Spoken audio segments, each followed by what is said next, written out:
Le Cap, 11 février 1990. Le prisonnier le plus célèbre de la planète fait ses premiers pas d'homme libre depuis 27 ans, et c'est une foule en liesse qui accueille Nelson Mandela.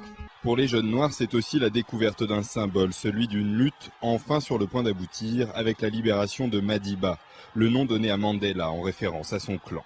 4 ans plus tard, en 1994, Nelson Mandela devient le premier président noir d'Afrique du Sud, parachevant ainsi la transition démocratique du pays. Nelson Mandela received a standing ovation when he entered Parliament for the last time as president. To the extent that I have been able to take our country forward to this new era, it is because I am the product of the people of the world who have cherished the vision of a better life for all people everywhere.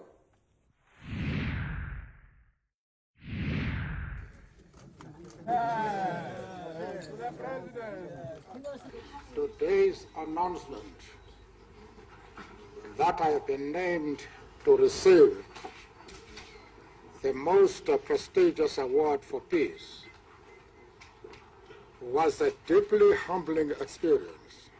Mandela poursuivra son action diplomatique bien après la fin de son mandat, grâce à son atout le plus puissant, son charisme.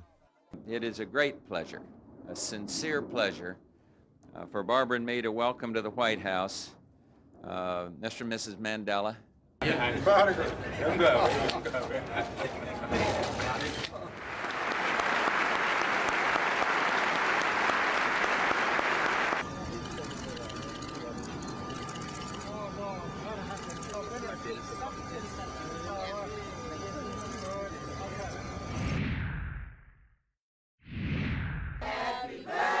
C'était en juillet 2010, Nelson Mandela fêtait son 92e anniversaire, entouré de toute sa famille.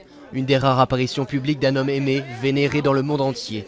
Mandela fait face à des ennuis de santé depuis qu'il a été hospitalisé en janvier 2011 pour une infection respiratoire, conséquence d'une tuberculose contractée quand il était en prison.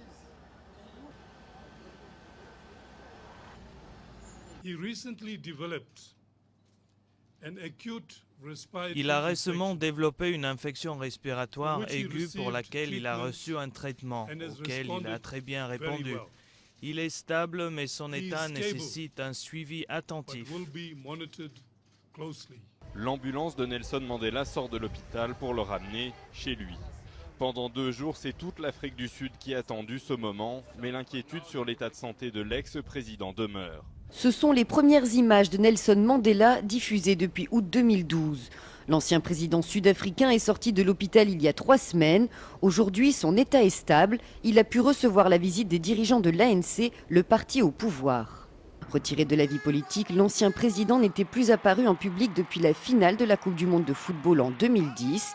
Les dernières images de lui diffusées à la télévision remontent à août 2012.